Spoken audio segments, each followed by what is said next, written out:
Today on Rappler.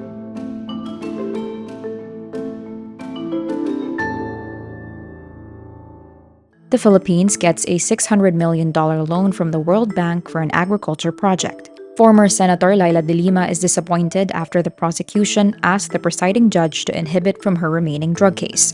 Maynilad will implement scheduled water service interruptions in parts of Metro Manila starting July 12. Veteran journalist Amando Doronila dies at 95. K-pop reality show Island opens global auditions for its second season. Eat Bulaga veteran Seguerra guests on TV5's EAT. And Taylor Swift sets 2 new Spotify records following the release of Speak Now, Taylor's version. The Philippines and the World Bank sign a $600 million loan agreement to support the country's agriculture infrastructure. The Department of Finance says the loan will support the Philippine Rural Development Project Scale-Up, an initiative of the Department of Agriculture. President Ferdinand Marcos Jr. concurrently sits as Agriculture Secretary. The initiative aims to boost farmer and fisherfolk access to markets and improve efficiency in the food supply chain, among others. It is estimated to benefit 450,000 farmers and fisherfolk, as well as generate some 42,000 jobs. The total project cost is $818 million, with the remaining $218 million funded by the national government. As of July 2023, the World Bank's official development assistance to the Philippines has reached $7.9 billion, or about 440 billion pesos. Detained former Senator Laila de Lima expresses disappointment after the prosecution asked the presiding judge to stop handling her remaining drug charge. The prosecutors filed a motion causing Muntinlupa City Regional Trial Court presiding Judge Abraham Alcantara to inhibit from de Lima's case, saying the judge already handled de Lima's other drug case. De Lima says if the prosecutors are truly, quote, agents of justice, they should have proceeded to entrust their evidence to the judge who has proven himself to be impartial in the past. Alcantara was the last judge to handle de Lima's only remaining drug charge and is the same judge who acquitted her in the second of 3 drug cases. De Lima says Judge Alcantara's acquittal judgment in her first case is based on evidence, adding the prosecution's motion is, quote, nothing even remotely close to what her co-accused cited in their motion against Judge Romeo Buenaventura, the original judge in this 3rd drug case. Maynilad Water Services is implementing scheduled service interruptions in parts of Metro Manila's West Zone beginning on Wednesday, July 12. The interruptions are due to Maynilad receiving a lower allocation from the Angat Dam, as part of measures by the National Water Resources Board to conserve water due to El Niño.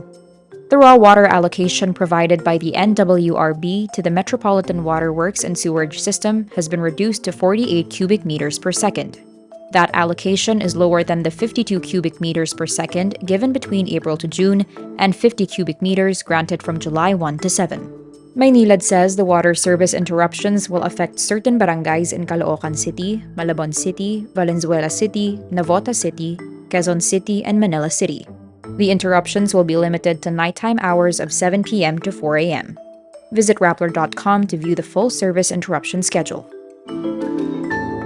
Veteran journalist Amando Doronila dies on Friday, July 7 in Australia. He was 95. The Manila Times, citing his eldest son Agustin, says Doronila died of pneumonia.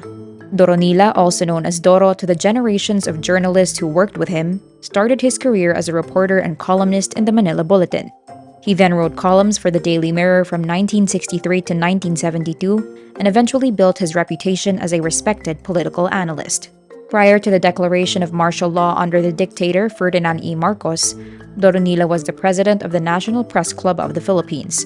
He was among the journalists who had warned the public about Marcos's intention to scare the people into accepting martial law and was detained after it was implemented. Journalists who have worked with Doronila pay tribute, including Pulitzer Prize winner Manny Mogato, who described his former editor as the journalist's journalist. Dreaming of becoming a K-pop idol?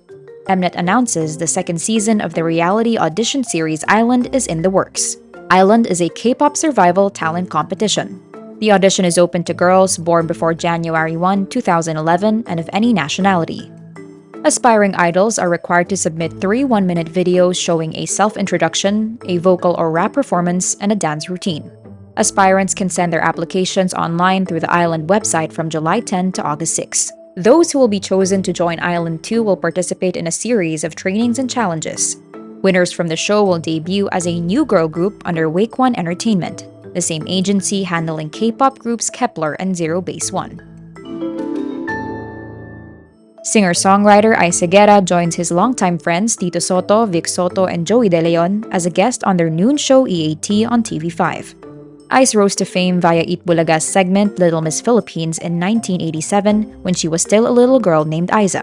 He became part of the noon show for around a decade. On TVJ's Facebook page on Saturday, Ice says it felt like a homecoming. Ice joined in some of EAT's segments on Saturday, July 8, and even sang Alicia Keys' If I Ain't Got You. After TVJ left the show's longtime producer, Television and Production Exponents Incorporated on May 31, Ice also posted on his Instagram account he was saddened over the split and the lack of respect given to the trio. But Ice expressed his confidence that TVJ and Eat Bulaga would be able to do well whichever network they ended up with. Pop superstar Taylor Swift sets 2 new Spotify records for her recently released album Speak Now, Taylor's Version. On Sunday, July 9, streaming platform Spotify says Speak Now, Taylor's Version becomes Spotify's most streamed album in a single day in 2023 so far, and the most streamed country album in a single day in Spotify history. In October 2022, Taylor set the record for the most streamed album in a single day on Spotify following the release of Midnights. In June, she also broke the Guinness World Record for being the only living artist to have 10 albums charting simultaneously on the US Billboard 200.